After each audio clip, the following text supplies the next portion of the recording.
Good morning, everyone. Thank you, Florencia. Thank you, Arturo. Thank you, SAIC team. So, after a challenging scenario being presented by Osvaldo, we have a challenge to talk a little bit about funding. And now it's not only funding the future, but funding the new investment frontier. Thank you very much. So we have two different visions here. The multilateral institutions and also private capital institutions. That would be great. So I would like to start, first of all, understanding how is capital flowing. Let's try to get a more broad overview. It's important to understand how is capital flowing before we understand how it's funding our sector and how this capital is competing with other sectors or other segments. I'm brought in some very fresh information about our global research. The last 2 years, commercial real estate has been recovering really strong.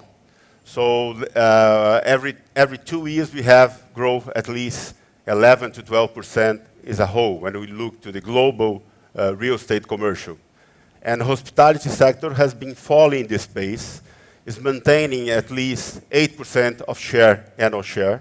So it's growing at 11, 12% every year in the last 2 years. So let's try to bring this correlation with Brazil, with the region, with Brazil. So numbers in Brazil are really better. When you look, volume of investment in Brazil has grown close to 3%, three times when you compare the average of the last years. When you look to the percentage of share the hospitality sector, we have double the volume, so we have at least 4 or 5% in the average years, and now we are achieving close to 8%. So what's happening? Which are the main changes? And even with this challenging moment we are facing, not only in Brazil, not only in Latin America, and as a global, why this capital is flowing to hospitality sector in this region, why they are flowing to Brazil? Mainly in Brazil, the biggest change is the institutional investment. So most of the years in the past, private investor was the main actor in the sector. Families business in the sector was the most important business and funding for this sector. And now institutional is seeing some investment opportunity in this sector. Why they are visioning this? So I would like to bring this vision to the region and understand from both sides, from the multilaterals and from the private companies, what do you see about that?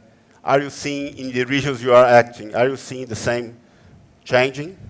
Or what do you envisage about that? Yeah. Hey, Danilo, if I may, I want to start a little bit with this context that you mentioned. I think what you mentioned is correct. There's been a growth trend in hospitality investment within the real estate sector. You mentioned the shares about that 7-8% of investment volume. And there's a lot of liquidity in the market ready to be deployed from these institutional investors in the region. But I think what investors are really looking for is that visibility of cash flows and reducing that execution or seeing that execution certainty. Those two aspects are key to really bringing this and increasing the share of institutional capital that is coming to the region. And I see 3 areas that I think are key to focus on. The first one is stabilized branded assets with stabilized and visibility of these cash flows. The second one is scalable regional platforms in high leisure markets, high leisure growth markets. And the third one is the repositioning, well-structured repositioning of these assets. And we see this in the different big transactions that have come in the past years. The BTG purchase of the Accor portfolio here in Brazil, the Hyatt Playa transaction in Mexico and the Caribbean. So this big institutional money is coming in, but they need to have these characteristics in order for them to keep growing in the region. So I think that's one of the major things that we're looking at this moment. Okay. Christian? Yeah, thank you. First of all, congratulations to Arturo and Vanessa, Florencia, Pablo, the team for 20 years. And thank you for the invitation to be a part of this panel. To your point, I think the capital flows towards hospitality in Latin America are in a good spot today, looking forward, for various reasons. Capital always flies towards safety, normally. And like it was mentioned earlier, we're a relatively safe part of the world with a lot of macroeconomic and demographic benefits in the next 10 years. So I think that the capital is looking at this part of the world with good eyes. The other thing is that in the past, I think that the reason why we haven't had more investment in hospitality, generally in real estate, institutionalized, is a lack of product. If we look at institutional real estate today in Latin America, we're at about 10% of where we should be in the Central America, the Cala region north. And if you look at South America, we're at about 20%. So there's 5x growth of institutional investable real estate in the south and 10x growth in the northern part of LATAM. So that brings us to product, and that drives investment. And then on the other hand, I think that another important factor from an investment perspective in hospitality in particular is that hospitality represents a couple of things that post-pandemic were very clear. A hedge against inflation, a hedge against interest rates, the capacity to price daily. So when I had a portfolio of offices and I run into a pandemic scenario, there's not much I can do. I'm tied to my contracts, my leases, and either they expire or we renegotiate. The hospitality industry was a really interesting asset to see perform during those periods because the countries that remained open were able to price higher, and the demand started to really catch up. So from a family office perspective, hospitality gained attraction over the pandemic because of that, and I think that that combination of factors is helping get more local sponsors involved in hospitality assets, and hence better product because of the structuring that normally comes along with it, which is a conversation we've always had about the sponsors and the role that they play. So I think that it's not easy. As you pointed out, less than 5% of the global capital markets is tailored towards hospitality, so it's very little, but I think that this is an asset class that has a lot to grow. Just to complement what Christian is saying, we are lagging behind, right? Where we should be. And one of the reasons is bankability. We have a real challenge in early stage structuring. So you have very good concepts, you have good dreams, great locations, but when you start checking off the boxes of what a project needs from a project finance perspective, there are many gaps that are missing. Think about it from a lender's perspective, right?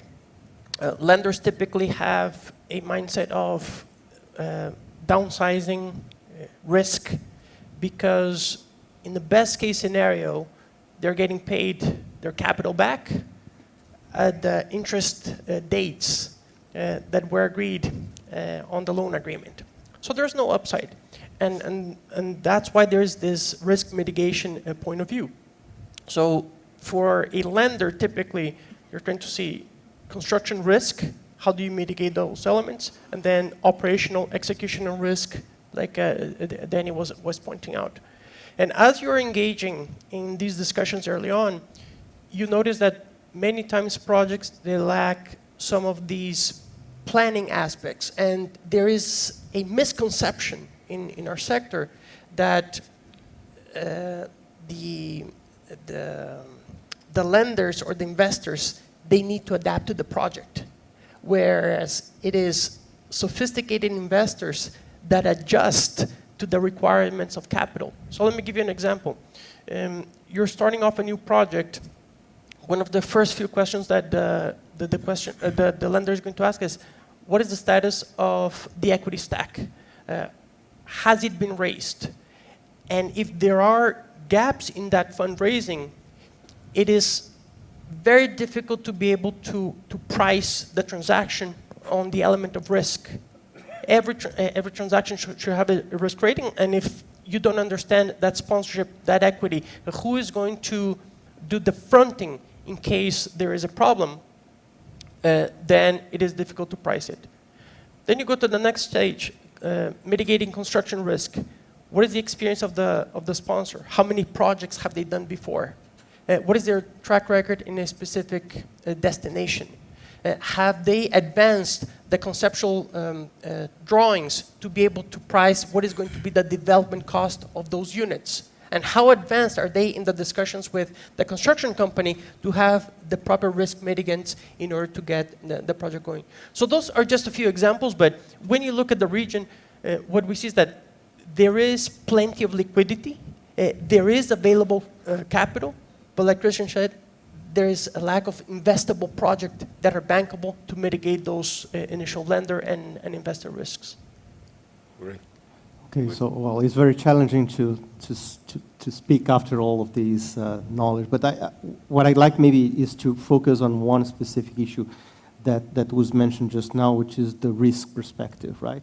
So first, as was mentioned, the first presentation, Latin America is a very heterogeneous region, right? So yes, there is capital available, but the capital is not evenly distributed in all of the countries in the region, right? So the smaller countries especially suffer from lack of capital access, whereas the larger markets like Brazil, like Mexico, like Colombia, they do have access to capital. So the role that especially multilaterals have in this business is to de-risk these projects, right? So enable these projects that either on smaller countries where investors are not readily available, readily interested in investing in these type of projects. So institutions like IFC support the credibility to the project, right? So first, of course, we do need very strong sponsors and very well-experienced sponsors, but at the same time, we need multilaterals to de-risk the project in these specific countries. In larger countries, I think there is a big challenge on both renovations, right? So creating new projects within existing assets, and refurbishing them and renovating them and generating more jobs in these areas, and especially new destinations where institutions like multilaterals have a strong role to play in these sectors, right? So I think, yes, there is a lot of capital available, but it's heterogeneous as to where this capital actually is willing to access, and the multilaterals have a very strong role in de-risking these projects and attracting other capitals as anchor investors in these new areas. Just getting to your point, private investor or institutional investors, we have a problem with construction costs. Since pandemic, the construction costs for new developments has risen a lot, all sectors. So when these investors are looking to the new projects, which kind of investors would attract more their attention? Would be the new developments, would be renovations, conversions of brands. So what you have been seeing the last year, what do you understand would be most opportunist deals for this year? If you want, I can go first on that. You know, from the IDB Invest perspective, we've been looking, you know, two different aspects. One is, you know, new developments, you know, more opportunistic deals, value-add deals that are coming into you know, established markets. But from our perspective, we need to have that impact angle. So we don't necessarily play in the, you know, Cancun, Riviera Maya, Punta Cana markets, but secondary or tertiary markets that are coming online. We look for those type of projects. And we look, again, you know, highlighting and underscoring here is the sponsor strength. That for us is key and the cornerstone to really developing a strong financial sustainable project that eventually will have that impact, you know, along the way. So for us, that is one aspect. And then the second aspect that we're looking at is the repositioning play. But the repositioning play, not only for the sake of repositioning and making, you know, products nicer or more appealable for the demand, but from an energy efficiency and sustainability angle. So there's a lot of inventory that has been built in the 70s, in the 80s, in the 90s, that could benefit from this repositioning and making these assets more energy efficient. And so from our development perspective, that's what we're looking at as another opportunity of investment. And these are assets that are already cash producing. So you could do either a direct loan, a green loan or something of that, or you can actually securitize those in the market with thematic issuances, such as SLBs or green loans. So there's different instruments that you look into that we have that we can deploy for this other sort of repositioning assets. Follow the same order? Yeah. Okay. So going back to Rogerio's comment on risk, our risk is the highest. They keep the asset, or the banks keep the asset. If we lose it, we lose everything. So in these circumstances, when interests get higher, everything just gets more costly, there's a couple of things that we look at. One is alignment, and particularly from the operator. We can build at a cost overrun. If you have a good operator, they're going to help you get your money back. You can build beyond your or underneath your budget. If you have a bad operator, you can still lose the asset. So there's a risk in the operation that is implicit, that is more important than anything at this point today. The other thing is alignment. So I'll give you 2 examples. We just looked at a deal, AAA operator. They were raising capital to deploy a series of hotels in different geographies. Everything was separated. Operator was separated. OpCo, PropCo, completely separated. There was 40% of the fees or of the money was going out in fees. We didn't do that investment. It's too risky. On the other hand, we ran into a very similar deal where the OpCo, PropCo are the same entity, where 12% are going out in fees. So there's an alignment. So beyond the cost structure and what we're looking at, the type of product is how are we investing and where are we positioning ourselves within that investment, right? So that second example is a good example because we got into Mexico in 2021 and we were participating in a platform called La Lógica, and we did a GP investment there. So that GP investment helped us ride through very difficult times in the cost structure in Mexico, and we were buying and refurbishing hotels as well. But our position at the GP level has helped us and our investors keep the return profile pretty much the same across the period of time, although things have drastically changed around us. So again, I think that's a good example where we came in with a phenomenal operator where, yes, the deal fundamentals have to be there, but even when things get tied up, that's something important. And then to close, the other thing we're doing, particularly in Costa Rica, where we're developing and operating ourselves, is we integrate it across the spectrum. So we are developing, we are building, we are doing a lot of things integrating into the value chain so that we can do it pretty much at cost and protect our investors' money. That's also another alternative, a little bit more risky if you're not in the business. So we only do it in Costa Rica in very particular types of deals. But that's what you have to do when everything gets tight. If you take a step back, just looking at the sector, the fundamentals that we have within hospitality are very attractive.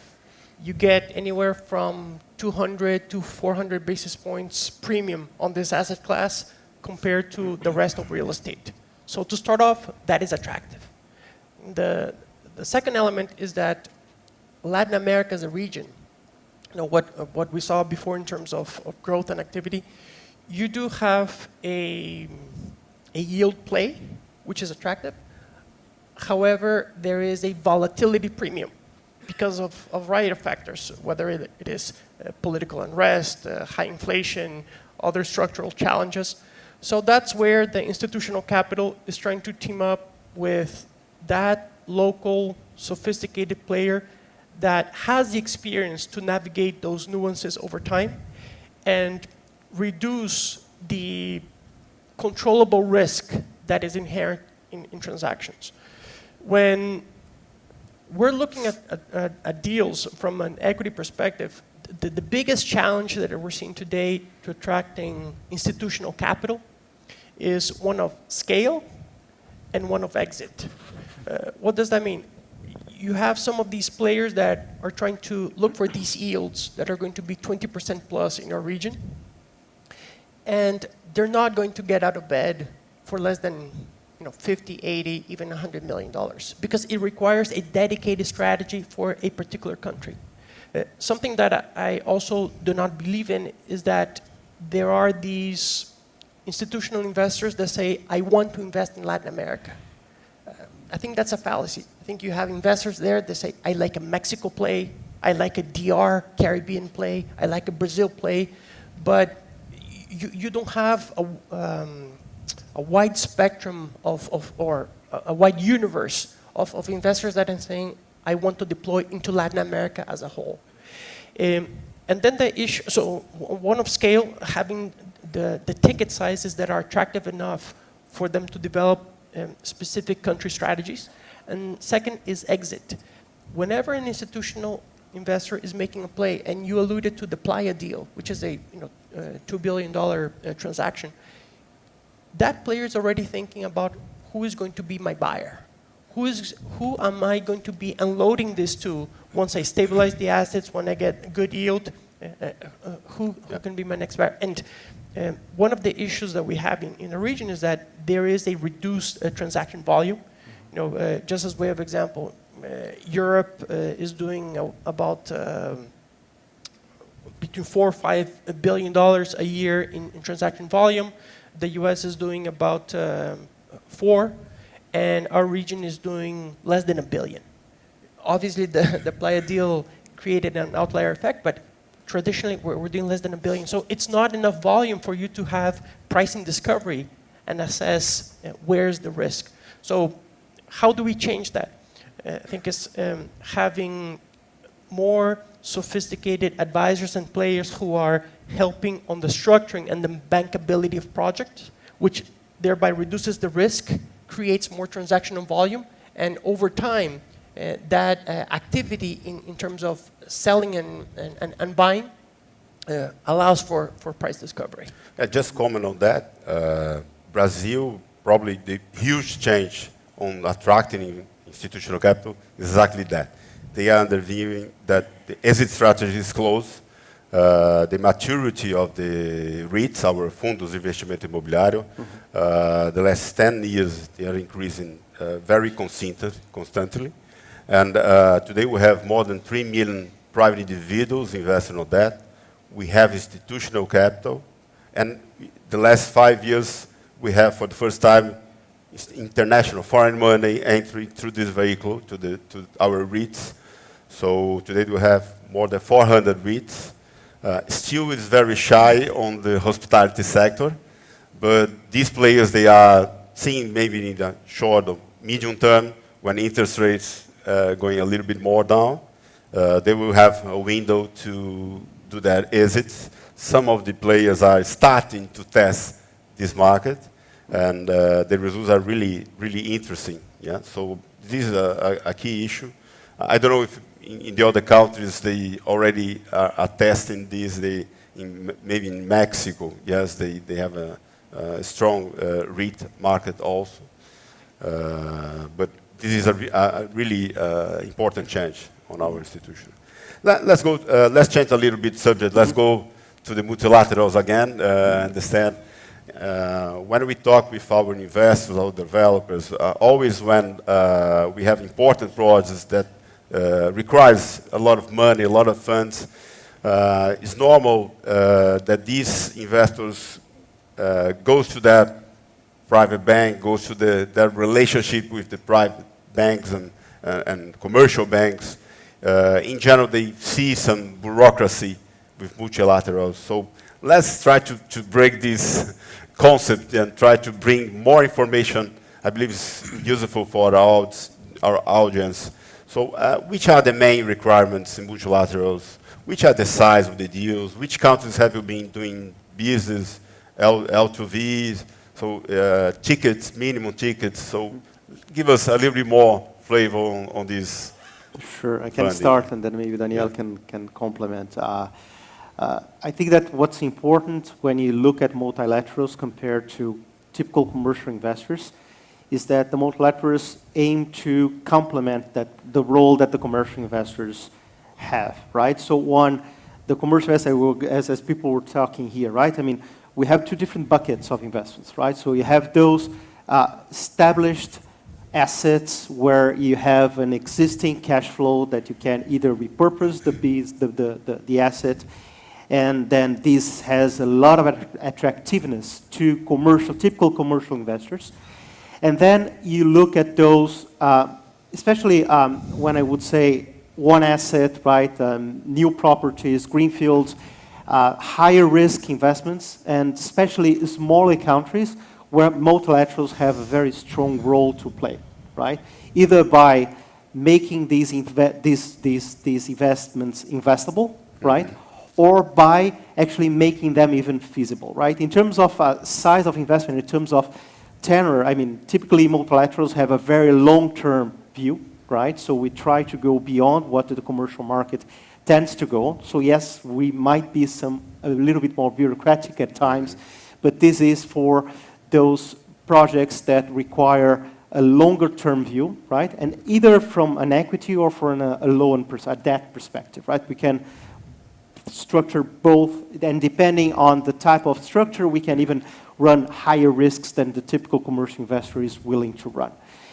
Secondly, and I think Daniel touched that point, was on the green investments, right? So sustainability, a very strong focus of the multilaterals, right? So we can either support the conversion of repurposing of existing buildings into green buildings, and we can support that. And when you're talking about new destinations, we can ensure that those investments are done with a higher sustainability standards, right? So I would see, and if you're an investor, if you're a sponsor in the hospitality sector, I would see the multilaterals as I would say, a stamp of approval, right? So a way of making the investments more attractive, either more attractive to commercial investors, or if you are in a smaller market where there is not much capital available, is typically the type of investments that the multilaterals can go. Another example that I can give, just to finalize and then send it to Daniel's comments, is, for instance, when we had the COVID crisis, right? I mean, the hospitality sector was directly impacted, and IFC supporting that situation, the Xcaret project in Mexico during that process, right? So of course, we hope we won't have any other COVID crisis, right? But if we have any liquidity crisis in the market, the multilaterals are, anti-cyclical investors, and we can support those type of projects when the market is not there at that point in time, and we can invest both at the high cycle and at the bottom cycle of the sector. In terms of size, I can leave Daniel to comment, but I mean, we would, in larger markets, we would look for investments of at least $20 million.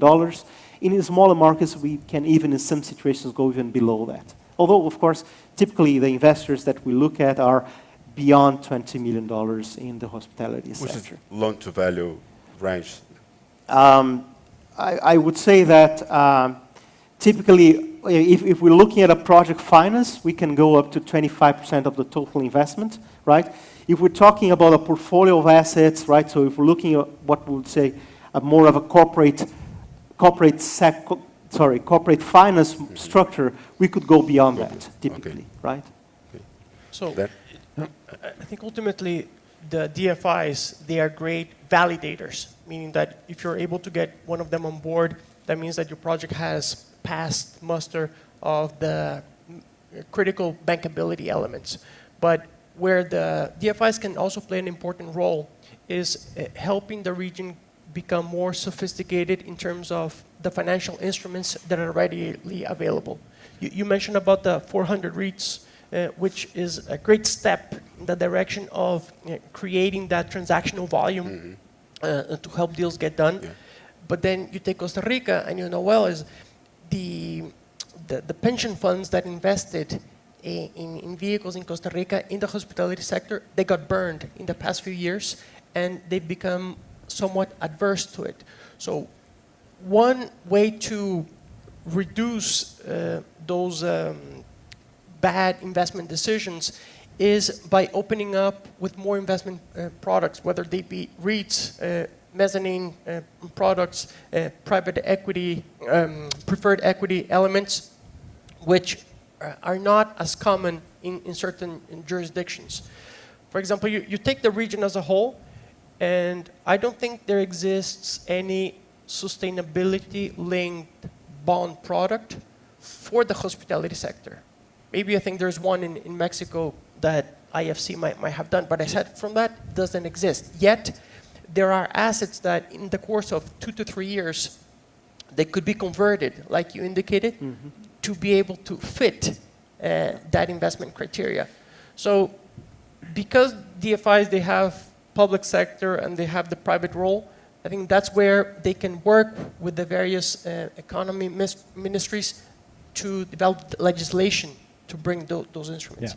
Yeah. Last comment I would make is there is a major country in Central America that currently has approached the private sector to say, how do we bring more investment, more bankability to our projects? So do an analysis of how we have been lending to the sector for the past decade, and tell us with examples in the DR, in Mexico, in other more mature markets, what instruments do we need to bring to the table to attract private capital? So I think that's a specific example of how some of the smaller markets that don't have an ample investment platform can start changing the structure of attracting capital from abroad.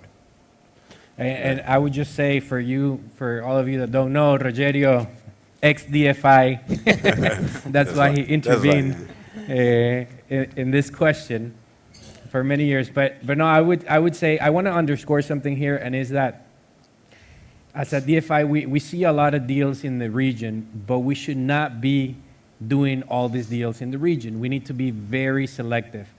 And what I mean by that is there's some really good deals that could be bankable, but our role is not necessarily to finance those deals. There's local lenders, regional lenders, relationship lenders that are much more better equipped to finance those type of deals. Our role is to be countercyclical, is to open new destinations, is to look for structures that are not necessarily in the market today that would provide liquidity and bankability for projects in the future. So that's more of our role, and that's how we see ourselves. Yes, we need to have objectives, and we have, our bread and butter. We need to do some deals, but our role is to look beyond that, to look to the future and to see what are some of these structures, besides what my colleagues already mentioned, ESG and all these parameters, what are some of the structures that we can bring to the region to provide that liquidity, that exit, that investor capital to come into the region. That is our role as multilateral banks. And another question, how the multilaterals deal with non-dollarized countries? So are you bringing foreign money to these countries? How can you deal with the risk of the devaluation of the local currency? I mean, for us, we have, I would say, 3 things. One, we do have capacity to lend in local currency in big markets such as Brazil, Colombia, the Colombian peso, and Mexico. So whenever we see a deal that is structured in these economies, we can provide local currency. Secondly, like I said, we're not supposed to be doing every deal, and we don't do every deal. We do a lot of deals that probably rely heavily on international demand, so they're more dollarized, income. So we can, we have a natural hedge there. And third, if none of the other 2 apply, then unfortunately there's going to be a hedging cost that is going to be, borne by the project. So that is something that we need to deal with, and we recognize that we have to deal with that. Just complementing what Daniel said, I mean, what IFC can do is, yes, in the big markets, definitely we could do in local currency, right? At Peru even, right? And any markets where we can have access to hedging, right? That IFC can hedge its own capital, we can provide locally in the local currency. I think that the characteristic of the hospitality business is also its linkages to the global tourism activity, right? So in a way, you can have a long-term dollarized exposure, right? So as multilaterals, as DFIs go very long-term, right? In a way, you can at least dilute in those markets where you can't actually convert, do those transactions in local currency. You can at least mitigate these in the long run, right? Or in some cases, The only problem, as I mentioned, right, in the smaller markets is sometimes you don't even have a developed local financial market able to provide hedge opportunities to the companies, right? So even if they have, and if they do the long-term transactions in dollars, they can't usually do that or convert that or hedge their risk against the local currency. So the way to mitigate that is by structuring the loan, structuring the debt in a way that it mitigates in the long run the foreign exchange risk, right? Another question. We are living a more high interest rate we will live for a longer time with this volatility. Researchers are saying that probably total returns will depend more on revenue, managing revenue, than on capital gains. Yes, maybe the compression will be longer. So how multilaterals, and also the private sector, and mainly in hospitality that makes is total day to day you have to manage revenue.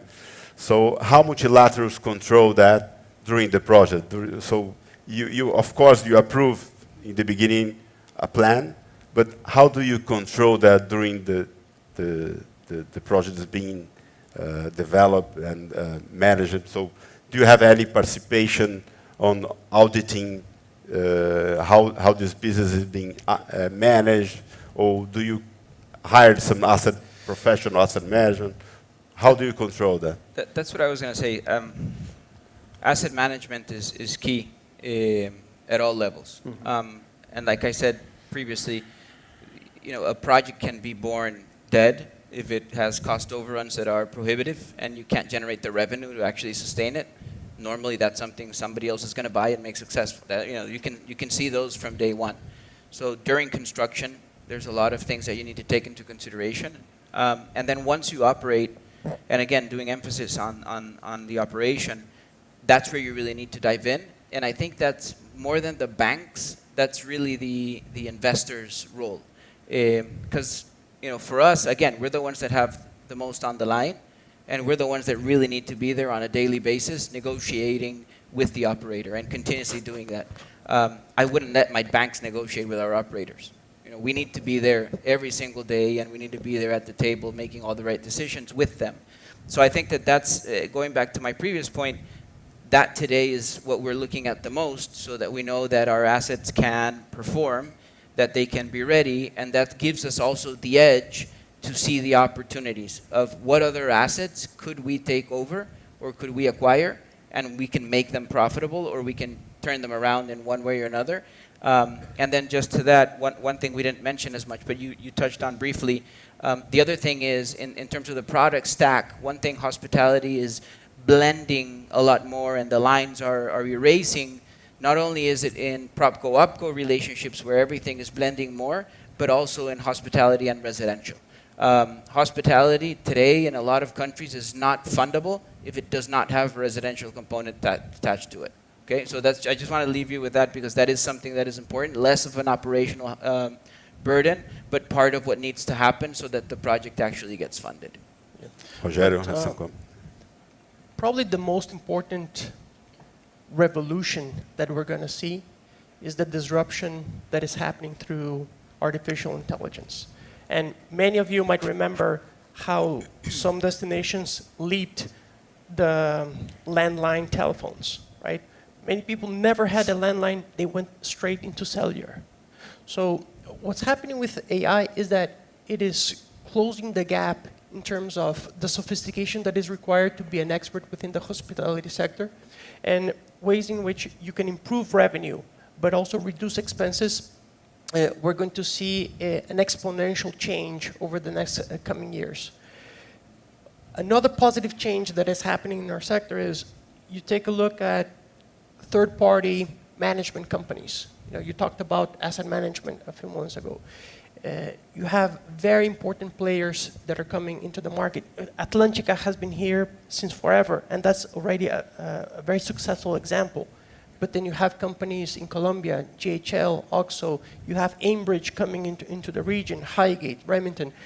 And that level of more professionalization, more sophistication, also de-risks projects and gets institutional capital much more comfortable. So the changes that are going to be happening in this space with these types of third-party experts being more involved in the sector, more sophisticated revenue management systems and other ways of selling product that through AI can be made more efficient. That is probably where the opportunity lies in bringing some of these markets that maybe were not as vibrant into closing the gap and become institutionalized quicker than before. Okay. We are running out of time, so just last and quick comments. What do you see as tendencies in the sector, in the funding sector, maybe, tokenizations, or I was thinking about some tendencies, maybe trying to correlation with other sectors. For example, in São Paulo, when you look to the office sector, we have very scarcity of office, and some of the tenants are acquiring buildings in very well-located hubs. So maybe with this hotel sector growing so fast, pipeline being so constrained in the primary location, so could operation companies coming back, investing again, or is a tendency that was not coming back? I don't know, what do you see, the new tendencies, new opportunities for this sector? Today, Larry Flink, the CEO of BlackRock, came out with his yearly letter to investors, and one thing he mentioned was people need to invest in their assets and in their markets so that they can grow with their countries. And in that perspective, I think that that's something that's going to really happen in all of the asset classes, not only hospitality, but hospitality is an easy one for it to happen. And I think that the combination of people needing to invest more in the equities will strengthen REITs and will strengthen all of these investment vehicles going forward. But beyond that, I think peer-to-peer types of structures or tokenization in asset classes like that, where all of a sudden it's very simple to invest $5 into the Fairmont Copacabana, I think that's going to be of immense impact in the industry going forward. And these are very stable, very visible assets that people like to own. Everybody likes to own hotels. Not everybody can afford it. But if they can afford it, I'm sure that everybody would love to. So I think that that's definitely the capital markets are going to open up, and there's going to be a dematerialization of real estate in general a lot through AI and a lot of these other things that are happening today. So yeah, definitely. I would say, from a multilateral point of view, what I mentioned earlier, I think we should be enablers of private sector, so private sector can really deploy and invest their money, whether it be local investors that want to grow with their country, or foreign investors, institutional money that is coming to the region. We need to act as catalysts, right, to enable these investments to come into the region, whether it be through, building or creating platforms that you can later exit, whether it be through financing of asset-like companies, like third-party operators that are coming more and more to a region. These are the type of things that I am very excited for, and the hospitality, sector, we have that horizon. And from our perspective, both public and private sector investments, we are capable of doing that, and that's what we're looking for. I would say that two things. One, the discussions that we're having with investors and equity players, we're observing that the capital stack is becoming more creative and more sophisticated. So it's not just bringing money and then getting a senior loan. It is thinking about alternate structures, including mezzanine components, preferred equity, and other aspects of that type. So that is going to be a continued trend in the coming years to bring more creative structures that will fit the requirements of the various stakeholders. And the second aspect, we touched a little bit, not that much, is the ESG agenda, meaning that today these buildings that are being constructed for 30, 40, 50 plus years, you cannot overlook the importance of social and sustainability aspects into the project. There is already data that demonstrates that projects that have a stronger ESG agenda, they are more resilient, they're better connected with the community. You touched upon COVID. When COVID hit, those projects that where you had the employees that were integrated with the value chain, with the local community, with the project, they had more loyalty towards the development, and in an indirect way, it helps with the sustainability of assets. So, the question that I always ask the clients that we work with is, what is the problem that is inherent in your community that through your project you're able to mitigate? What do you know that is affecting this community that you can help to reduce? So it changes the mindset in terms of what is it that I need to do to put my grain of sand and improve the sustainability of the sector going forward. Yeah. Right. Yeah, just to finalize, I think three main trends, right? Especially in the financing sector, investment sector. One, and all of these points were at least touched by one of the other panelists, but one is the loans and the investments tend to be more and more structured, right? And structured according to the cash flow generation of the project itself, right? So that's one of the things that you need to pay a lot of attention when you're structuring the deal, which is to try to adapt the repayment structure to the level of cash generation the project is going to have, and also the time that the project needs to be developed, right? So it needs some grace period, it needs some time. So that's one of the things that the projects will tend to be more and more structured according to the investment will tend to be more and more structured accordingly to the project. Secondly, securitizations, right? So I see growth, we were talking about rates here, right? So I see more and more structures where you were accommodated a pool of different projects, right, into one single. This would be able to get, the scale that you need maybe to attract the investors, right? And secondly, also as a mitigation of risk. And third, ESG. No question about it, right? Sustainability, and it needs to be seen, I think Rogério mentioned a very interesting point here on the social mitigation, right? So ESG should be seen both as a risk mitigation strategy for the investors, and secondly, it should also be seen as an opportunity, one, to access a new pool of investors that are willing to access these ESG investments, and secondly, to also generate more opportunities of cash flow generation. So you get an underperforming asset, you refurbish it, you make it a green building, and it makes much more money. It's much more. These investors are willing to pay a premium for the. They may not be willing to pay a premium, but you will be able to access investors that would not be interested in this type of asset class otherwise. Right. Okay. So I think these are the three main opportunities that I see for funding in the market. Okay, great. Thank you very much for all comments, all tendencies we present here.